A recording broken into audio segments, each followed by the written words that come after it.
Elvano kembali salah paham sama Mika saat ia mendengar obrolan Mika dengan Isyana waktu mereka memperdebatkan tentang sikap Mika yang dilakukan Mika saat balapan kemarin dengan menyetujui permintaan Nando untuk meninggalkan Elvano ketika Nando bisa menemukan siapa pembunuh Alvaro. Sebenarnya Mika ini berusaha untuk menjelaskan, tapi Elvano memberinya kesempatan. Justru Elvano pergi meninggalkan Mika begitu saja.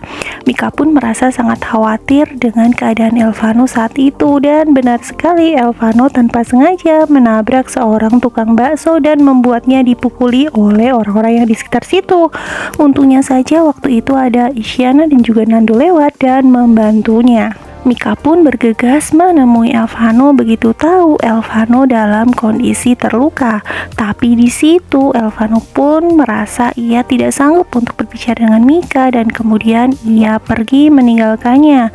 Mika yang masih matanya kambuh ini mulai nekat mengambil motornya Deva dan mengejar Elvano. Mika berusaha berteriak-teriak membuat Elvano untuk berhenti, tapi Elvano tidak menggubris permintaan Mika hingga akhirnya ia berusaha menjatuhkan diri dan membuat Elvano panik begitu tahu si Mika ini jatuh. Di situ akhirnya mereka bisa ngobrol sebentar dan Mika pura-pura tidak bisa melihat dengan jelas lagi, membuat Elvano panik dan mengucapkan hal-hal yang membuat akhirnya para penonton bakal dibikin baper lagi nih. Ini bisa lihat aku itu lihat jelas semua.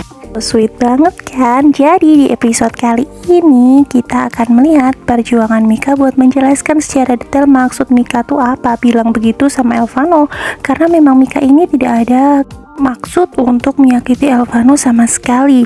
Tapi walaupun begitu, Elvano ini tidak bisa menyetujui sikap Mika. Ia tetap merasa kalau Mika itu mengambil keputusan sepihak, dan akhirnya apakah mereka akan mencari jalan keluar sendiri untuk tidak meneruskan tantangan yang diberikan Nando pada Mika?